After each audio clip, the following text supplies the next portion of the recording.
Hi, my name is Andrew Feinstein. I'm Executive Director of Shadow World Investigations in London. I'm an investigative author, a filmmaker, a campaigner, and perhaps most importantly, a father.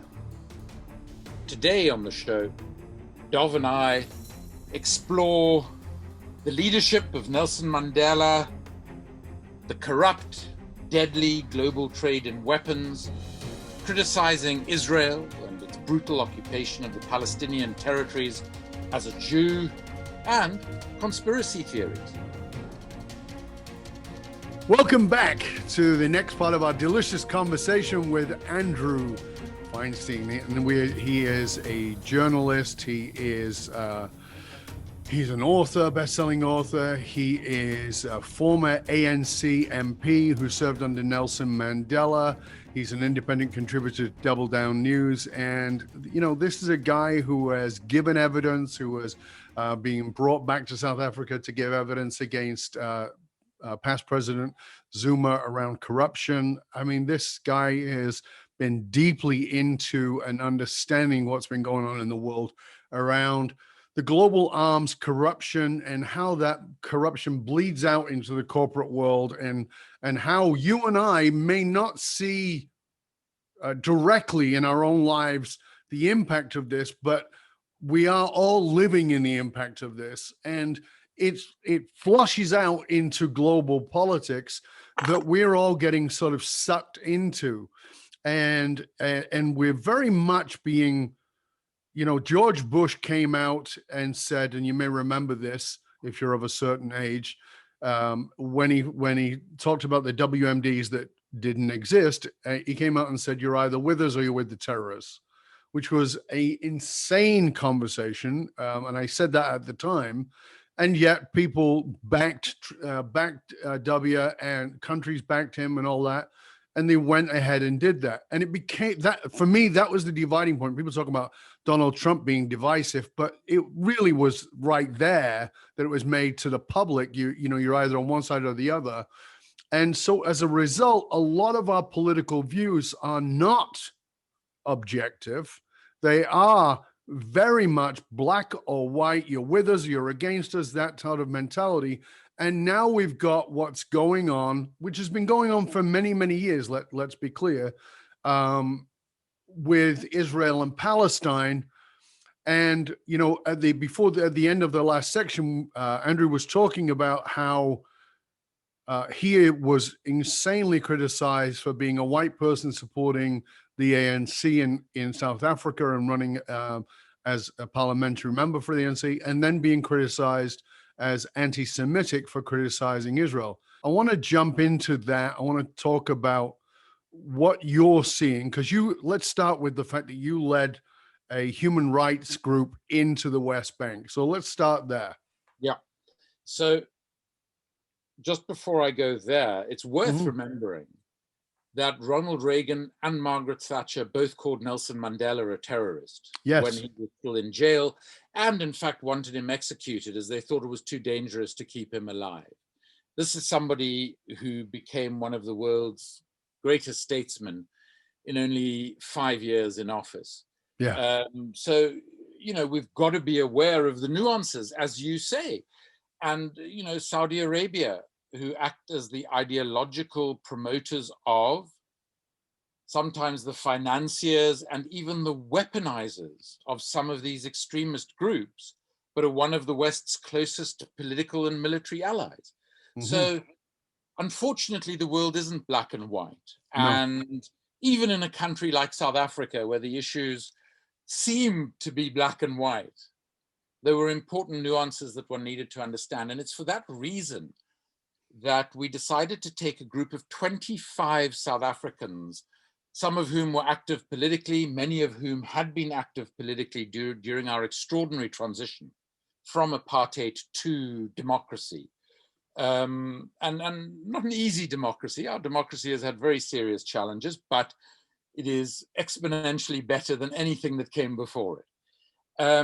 So we took this group to Hebron in the occupied territories. I have been to Israel a great deal. My parents would take me. We would visit Yad Vashem, which, as I mentioned, was very important to my mother. My mom only survived the war because she was hidden in a coal cellar for 3.5 years in occupied Vienna itself during the war.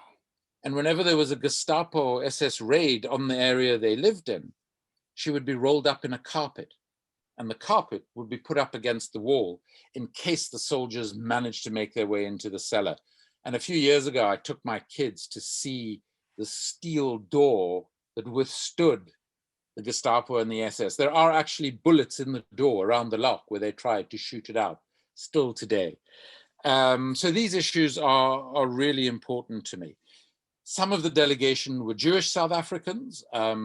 The Jewish community in South Africa, which is an incredibly diverse community, like the Jewish community everywhere. Mm-hmm. I have a huge problem when people speak about the Jewish community as though we are one homogenous group. Because, you know, we're like everyone else. We're very diverse in every way you can possibly think of. Just to give everybody a clue on this, if you go to Tokyo, you will find Hasidic Jews, so very religious Jews who can't even grow a beard, but they're there in the full gear, in the full uniform. And if you go to, you know, you used to have in Ethiopia, you had the Falashas, who were the Orthodox Jews of the Queen of Sheba, you know, so we look very diverse. We don't, you know, go, oh, we look so Jewish. Like when I went to school, I went to a secular school, I got beat up every day because I was a Jew. And then I transferred to King David when I was 11 years old, and I got beat up every day because I was a Yok, because I didn't look Jewish. So I learned to be tough pretty quick. So we all, you know, it's this silly idea. Right? Absolutely. Well, in the South African context, I mean, it's very interesting that at the time of the struggle against apartheid, the guy who really ran the ANC's armed wing, which was called Umkhonto we Sizwe, the Spear of the Nation, was a white Jewish South African called Joe Slovo. And the guy who prosecuted Nelson Mandela in his treason trial and asked for the death penalty was also a white Jewish South African. So you couldn't have found two people more polarized, more polar extremes of the political setup in South Africa. So we'll take that for given. So it was a very diverse group. We had a couple of Muslim members of the delegation, some judges, some former ministers, a couple of serving MPs, and a group called Breaking the Silence in Israel took us through Hebron, and they took us through what had been the main market street, Yehuda Street. And Hebron is obviously under occupation, and the market was moved off the street. The homes that opened onto the street have all been boarded up with steel fencing so that they can't use the doors or windows. There are some houses where they literally have had to put ladders coming out of windows at the back of the house. And that's how they get in and out of their houses, people who've lived in Hebron their entire lives and for generations. And what disturbed me most, I suppose, Israel later on in life, when I became more sort of politically sensitized, does remind me a great deal of what it was like to live in apartheid South Africa. I remember one night on this trip, I just needed a bit of time away from the delegation, and I went for a walk on the beachfront in Tel Aviv, and there was a group of young Israeli Jews who were in festive mood, and I just went and joined them, started chatting to them, and I had a conversation with a few of them that reminded me of conversations I'd had with fellow white South Africans, where, you know, I asked them what their experience of Palestinians was. And I mean, one young woman said to me, well, I've never met a Palestinian. Why should I meet a Palestinian? And they're Palestinians living, you know, walking distance away from where we were. And this is the same with South Africans. I mean, there were South Africans who'd never been into a township who, but also the sort of the aspects of the forced separation and the aggressiveness that engenders in everybody in the society is exactly what apartheid South Africa was like. But walking along Yehuda Street with this delegation, we were accosted by people from the main Israeli settlement in Hebron itself, which is where a notorious settler by the name of Baruch Goldstein came from, who shot dead almost 30 Palestinians in Hebron with a submachine gun because he believed it was God's will. And they have a shrine to him in this particular settlement. The thing So that they have a shrine to a mass murderer. yeah, in this settlement. Right there, we have to Yeah, take a pause and go, whatever side of the fence you're on, you can't justify creating a shrine to a mass murderer who, you know, who is, let's say, is mentally ill and believes that God told him to do it. Creating a shrine for that says a lot about you, not him. He yeah, says he has mental illness. About you supporting that, what does that say? yeah. So what first struck me about the settlers, they were all armed, very heavily armed. Mm. And I was at the front of the group with two of our Israeli hosts, who the settlers know and dislike intensely. So they came up to me seeing that I was with these two guys, and they put sort of a megaphone on each of my ears and started screaming. And this is when I realized they were American because of the accent. Traitor, traitor, traitor, into my ears. So I, of course, went deaf, which was something of a blessing. And they sort of jostled us, pushed us around, and then the IDF came and arrested our two hosts and let the settlers continue what they were doing, which was a bit of a shock to me. But the biggest shock to me, given my family history and my intellectual history, I suppose, was that on Yehuda Street, which only the Israeli Defense Force, the settlers from the settlement that I mentioned, and international, so groups like ours, can use, there was graffiti all over this road. Death to the Arabs. Arabs to the gas chambers. And I found this extremely, extremely difficult, because it is my view, and this is why I got involved with the ANC back in the day when it was still an illegal banned organization, but I believed, and was proven right, represented the majority of South Africans who were disenfranchised. That because of Jewish suffering, because of our thousands of years of history, we have a responsibility wherever we see suffering and oppression to call it out. And when it is other Jews who are doing that oppression, who are causing the suffering, we have an even greater responsibility to call it out. And this doesn't mean that we hate Israel. We are critical of the Israeli government and state and certain things that it does, as are Israelis in Israel itself. And given that the reality, which is unavoidable and factual, that Israel is engaged in an illegal and very brutal occupation of Palestinian territories, where people are dehumanized on a daily basis in ways that I used to see in apartheid South Africa, where elderly men and women have to pass through checkpoints to get away from the area they live in, to go to work, to go to teach, younger people obviously to study. And they have to do this twice a day. And sometimes they'll spend hours and hours at these checkpoints, and young 18-year-old Israelis will treat them like dirt.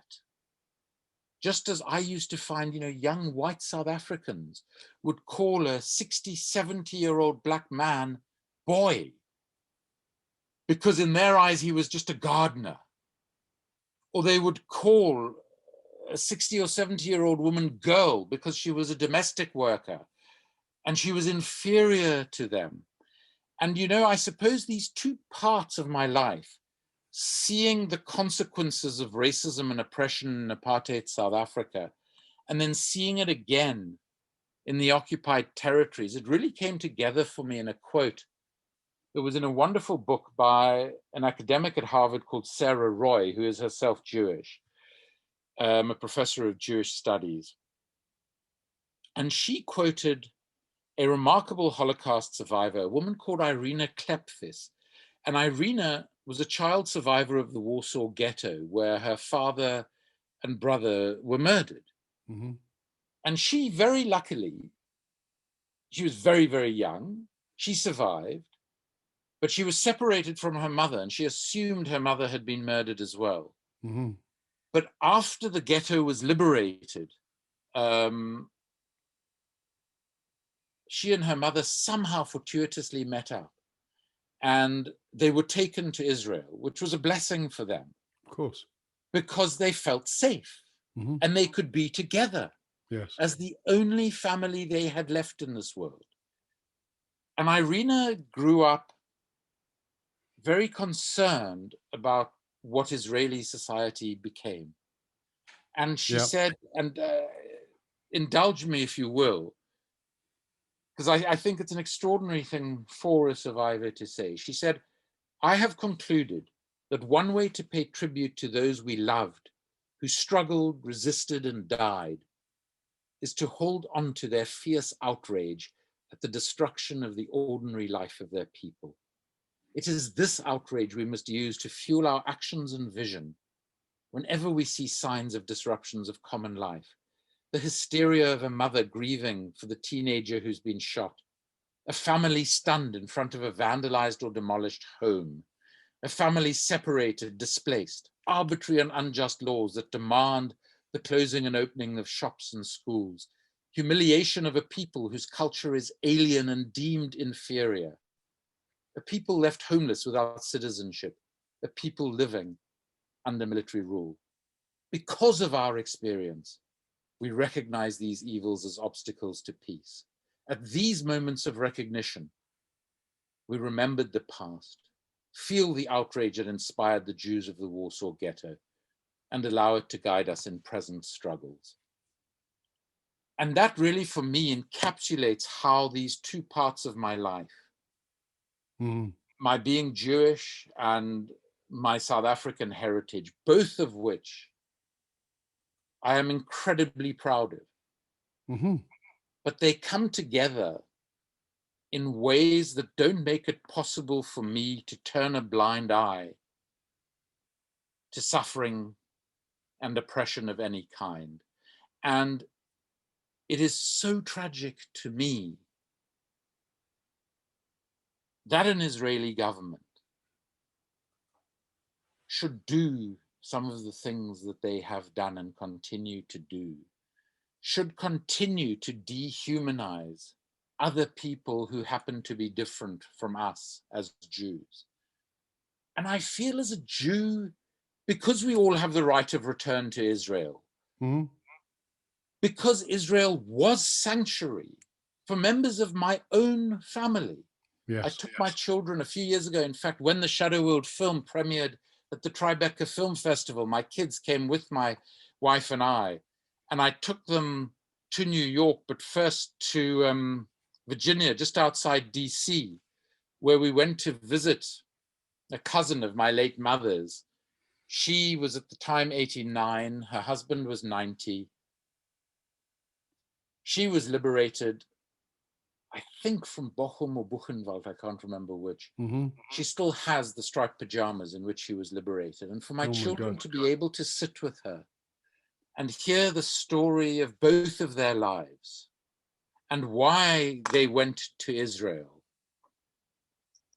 it was such an important 2 days for my children who, I mean, my son was in his early teens and my daughter wasn't even a teenager yet.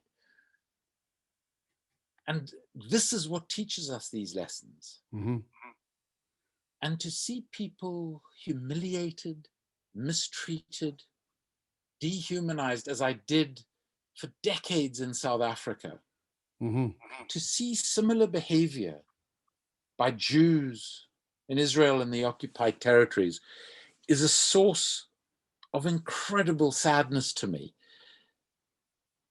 But I feel more of a responsibility to talk out about it than perhaps suffering and oppression anywhere else, because it is as closely linked to me and my identity as South Africa is. Yeah. It's really interesting to me, because, you know, we talked about in the last section, we talked about the corruption of the American dream into objectivism, and how capitalism has become greed is good. And I was in love with the American dream, and still, you know, still want to believe in it very much. And it's kind of the same, you know, I still can remember the words to Hatikva, because I learned them at school. I learned the Israeli national anthem. I gave money to plant trees in Israel when I was a kid. I raised money for it, you know, and the idea of Israel was kind of like the American dream. It was this beautiful idea of a free place for Jewish people. Now, I will say, to be completely transparent, I am absolutely against church and state being connected. I believe in a separation of church and state, whether you're Israel, whether you are Iran, whether you are Saudi Arabia, or any other country for that matter. I don't believe in the collapsing of those two things. I think they have to be separated. And so I'm against that from that point of view. But the idea of a safe place is a beautiful idea. But then again, let's just sort of switch to the other side for a minute, because, you know, I like you have many friends who are Jewish, and many friends who are Israeli, who live in Israel and who live outside of Israel. I have friends who live outside of Israel because they disagreed with the politics, etc., or because they didn't want the lifestyle. I have friends who lost family members. A very good friend of mine lost his dad, and he's lost his mom rather. Another friend of mine just missed the bus that got blown up by Arab terrorists. So it's real. We're not saying it's not real.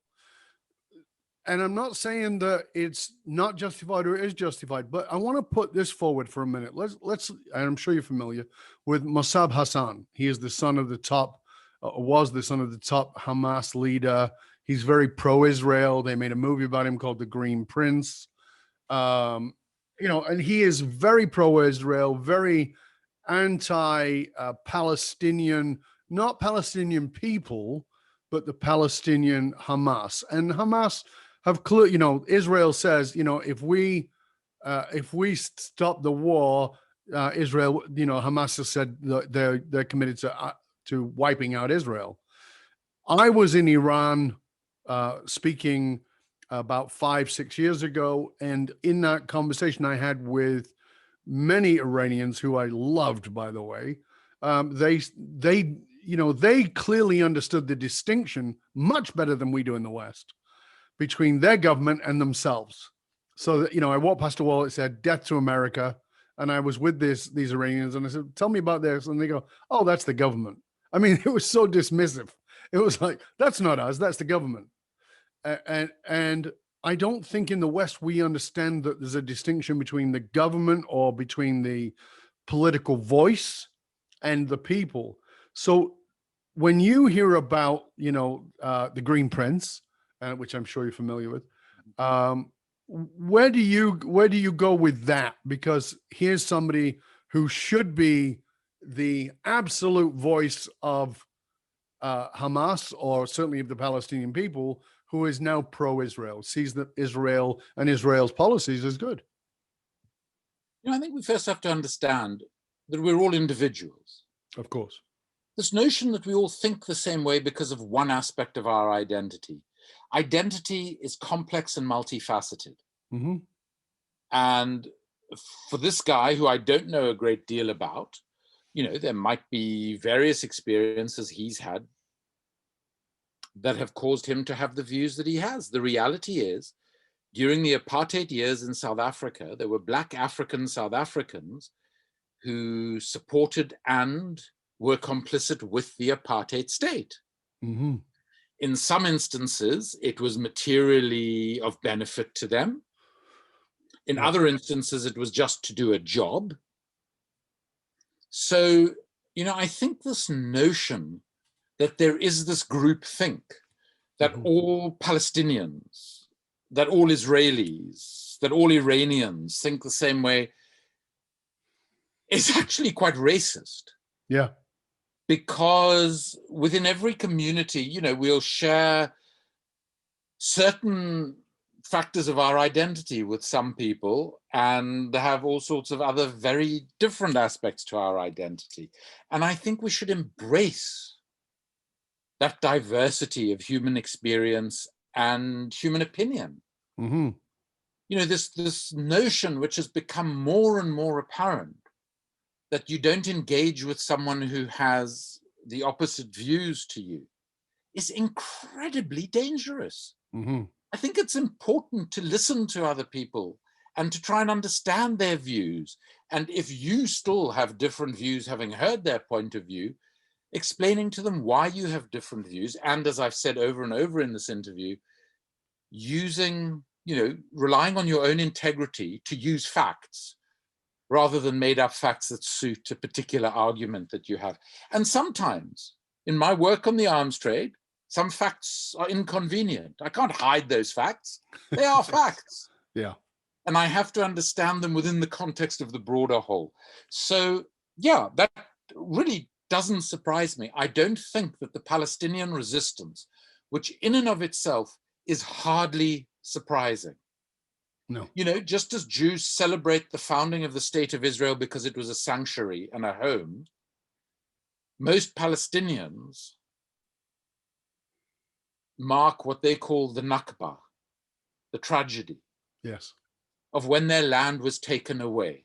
Mm-hmm. Israel, what is today Israel, was not an empty space. No. There were people, over 700,000 of them, who were forcibly moved. Mm-hmm. Which is similar to what happened in South Africa, where, you know, when the colonizers from Holland and Great Britain arrived in South Africa, it wasn't this vast open space in which there were no human beings. There were a lot of people there, and many of them were forced further and further north by the colonizers. And there was resistance to that for 350 years. Where people are deprived of their land, they will always resist. But that doesn't mean that the resistance is going to be perfect or always altruistic or always behave in the best way. I mean, within Palestinian politics are just as complex as Israeli politics. Yeah, I think that people have got to grasp problems. that, though, right? They've got to grasp that there's nuances and complexities. There's a wonderful documentary called Five Cameras that you may be familiar with. It's beautiful. Absolutely superb. Right, and it's by an amateur journalist who is a Palestinian who has 5 cameras that get broken because they're smashed by Israeli soldiers and stuff, who's just trying to document. And then there's another fantastic documentary, and I can't remember what it's called right now. You may be familiar with it, but it's by, surprisingly, 4 previous Mossad leaders. So to put things in context for people who are listening, these are like the 5 leaders of the CIA exposing what we were doing, right? And that they talk about going in and pretending to be Arabs and doing terrorism and all these kinds of things. They talk about the raid on the King David Hotel and all these things. And so it's so easy. I mean, again, we started off right at the beginning of the show. We're talking about boiling down things into convenient facts. They are still facts, as Rebecca Costa said in her book, The Watchman's Rattle. In every conspiracy, there are facts, and they'll hone in on that one fact, and then everything is sort of formed around it. That's the challenge. So we don't look at these nuances. You know, that Israel is not a bad country, but it's not a good country. America is not a bad country, but it's not a good country. England is not a bad country, but it's not a good country. And the only division is how much corruption is we decide to give a silent nod to. That seems to be the difference. As somebody who traveled in my 20s and went to different countries, one of the things I loved about some of the countries I went to was somebody said, what did what did you like best about Bali? And I was a political kid, and I said, what I really liked? And they go, what? I go, the open corruption. And they go, what do you mean? I said, I went to Denpasar and I took my driving license on a motorcycle. It's a Muslim country. I had to wear full clothing because it was disrespectful not to. And I studied for my test and I took my driving test on my motorcycle and I passed. And then when I came back after spending an entire day in Denpasar, which is an insane place, I came back and my buddy had his driver's license. And I was like, Simon, where'd you get your, I didn't see you there today. He goes, no. And I go, how come? Did you didn't have one yesterday? He goes, no, I got it today. I go, how'd you do that? He goes, I paid the guy $4. I spent a day in Denpasar. He paid $4.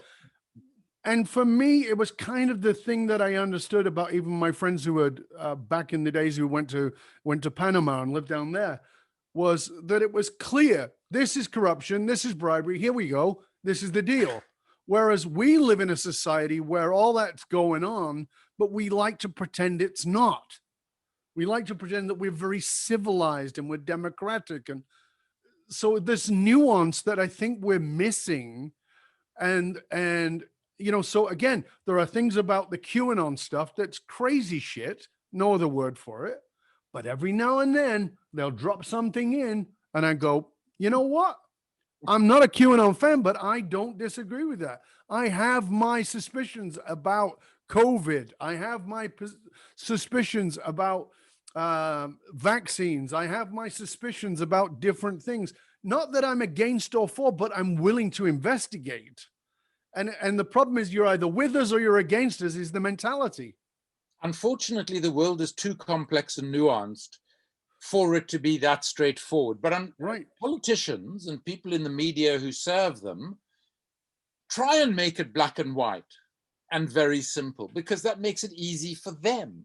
Yes. And it is easier for their electorate to not think too hard about things, to just adopt the black and the white. And that's why political leaders actually have huge responsibility. And most of the time they fail that responsibility. Václav Havel, the wonderful Czech dissident playwright during the communist years, who much to his own shock and surprise became president of Czechoslovakia after the fall of communism. He talks about, given the sort of power that one has as a politician and the people's money that you are dispensing, the most moral of people should go into politics, he says. Unfortunately, because of the power that you have as a politician and the money that you have to dispense as a politician, it is the least moral of people who go into politics. And this is where a huge part of the problem is. But I think we should embrace complexity. Mm-hmm. We don't, there are lots of things that I don't understand. I'm useless scientifically, biologically. One of my brother-in-laws is a neurologist. I can't make head or tail most of the time I'm having a conversation with him of what he's talking about, but I love trying to understand it. Yes. And I think that for me, the moment that one dies is the moment one stops learning. Mm-hmm. I'm with you. Then I think we are no longer alive in any meaningful form. That's why it says this. Stay curious. And I think it's wonderful. Also, I just do have to say something about conspiracies. Obviously, doing the work that I do in the global arms trade, there are some people who are attracted to this sort of work. So when I launched the Shadow World book back in 2011, it was the 1st of November 2011. Mm-hmm. So depending where in the world you are, 1/11/11 or 11/1/11. Yeah. At the end of my lecture, when I'm signing books, there's a long queue, but there's a guy who every time someone comes behind him, he left the queue and went around to the back. And eventually he approached me to sign his book when everybody had left the London School of Economics where the lecture was. He comes up to me and I sign the book for him. I ask him his name and I sign 1-1111-1111. He says, he leans over to me and he says to me, "What do the 5 ones signify?"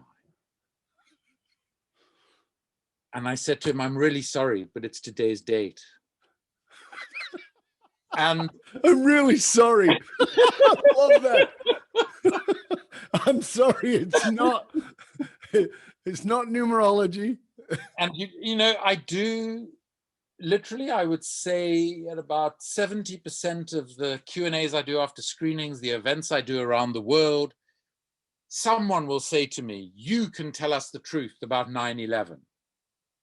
And there are what is sometimes called the truthers, who believe that 9/11 was in some way an inside job. And they have, I can't remember the number, 7 or 11 facts that underpin their perspective. And the first time this ever happened to me, I was handed a leaflet with these facts on them. And I said, "Look, I must tell you that instinctively I don't agree with you. But as an investigative researcher, let me just have a look at these facts." And I spent a few minutes looking at them. And I said to them, the way I would go about my work is I would take these assumptions. And unfortunately, I can think of very basic logical flaws in each one of them. And therefore, I would start from a position of skepticism and doubt. I once had an experience where I was on a platform, in fact, I think it was in Norway or Sweden.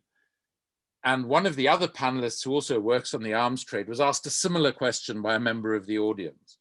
And his response was somewhat less measured than mine, in that he suggested that this person should be in a straitjacket and should be in a corner procreating with himself.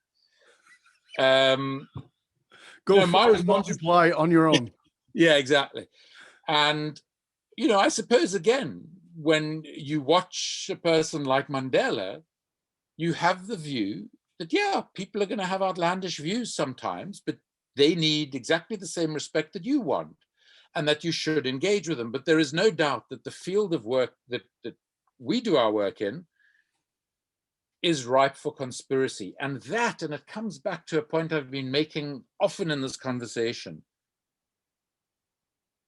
We have got to show integrity in the way we write and talk about these matters. We have got to ensure that the factual base of what we say is solid, because it is so easy to develop what might in some ways be theories or ideas or even facts that are a lot more convenient, that fit a particular narrative we have of the world. But that's not the way to do research. That's not the way for us to progress as human beings. So I don't think one should be disrespectful. I think that sometimes, as you say, you know, in some of the most elaborate conspiracies, there are elements of truth and fact. Of course. They don't necessarily add up in the way that they're presented, but one should respect that and engage with it. But I think the more important lesson is be factual and be honest with yourself if there are facts that are inconvenient to your perspective. Yeah, you know, Andrew, this has been a wonderful conversation, and I am pretty clear that it's the evening where you are, and you probably have a family waiting for you, and I appreciate them loaning your brilliant mind to us. And I want to say that I loved the conversation. I'm very grateful for it. There are so many more places we could go. I'd love to have you come back at some point and we can go further. I want to thank you for your work. I want to thank you for what you're doing. I want to thank you for exposing what you're exposing. And excuse me, I want to thank you for your integrity and your willingness to, like myself, certainly more than I do, but to speak about the things that are less approved of, particularly by people who are born into the faith that we're born into, And I just think it's great work that you're doing, and I just wanted you to know that I sincerely appreciate it, and that's why I reached out to you initially, because I was so impressed by that. And of course, I've since gone on to discover much of your work. So again, I really want to thank you for being with us. Want to thank you for sharing all of your information with us.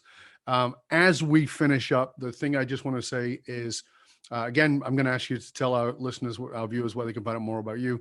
But before we do that, I always like to ask my guests one practical thing that our viewers, our listeners, as leaders, as corporate people, as people in business, what is one thing we can do to integrate, to implement practically what it is that you've shared with us today? What would be your guidance? Sure. First of all, thank you so much for having me on. I've thoroughly enjoyed it. And thank you for your very kind words, some of which might not be warranted, or certainly my children would argue some of them are not warranted. Don't worry, my kids would too. I've so enjoyed the conversation. You can find out more about the work that my small organization, Shadow World Investigations, does at our website, shadowworldinvestigations.org. You can find me across social media just by looking for my name, Andrew Feinstein, one word, Twitter, Instagram, Facebook, etc. I'm particularly active on Twitter, perhaps more than anything else. One word of guidance. You know what I think it is, and this is for ordinary people in whatever role they might be, and especially for corporate leaders. Mm-hmm. I think is to realize that our responsibility is not just to our immediate institution. Our responsibility is to the broader society, to our community, to our country, to the world in which we live. And that wherever you find yourself, be aware of your agency as a human being, your agency to change the institution in which you operate, to change your immediate surroundings, your community, to change your society, and to change our world. Because I think far too often we go through our lives far too passively. And Margaret Mead, who was an extraordinary anthropologist, the first woman to be awarded a PhD at Harvard, if I'm not mistaken, said right at the end of her life, history is changed by the actions of small groups of thoughtful, committed citizens. It has always been the case, and it always will be. We are all citizens of the world. The world doesn't owe us a living. Our responsibility to the world is to make it a slightly better place than when we were born into it. Wonderful. Thank you, Andrew. I hope you'll stay with us to the end. I really appreciate you being with us. It has been a pleasure and an honor, sir. Thank you. And for you, dear listener, remember that you can hang out with other conscious leaders. You can chat about this episode that you've been listening to or any past episodes in our Facebook and LinkedIn groups. Just look for the Leadership and Loyalty podcast.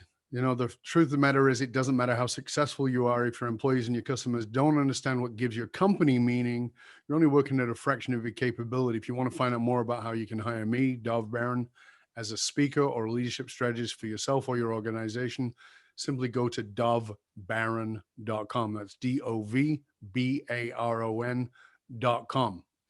Till next time, stay curious, my friends. Stay curious about the difference you can make. It's not about the old white guys who have power. I've said for years, and I believe this with every fiber of my being, the most powerful people in the world are women because they whisper into the ears of their children, are artists because they speak and do the things that are politically incorrect. They sit outside of the conventions of society. Women, artists, and children, because children are our future. That's not a platitude, that is a truth. So stay curious, my friend, stay curious. I'm Dov Baron. I'm here to assist you tapping into your deepest meaning to reach that next level of clarity, focus, purpose, and profit in your business, your life, and your leadership impact. And I am out.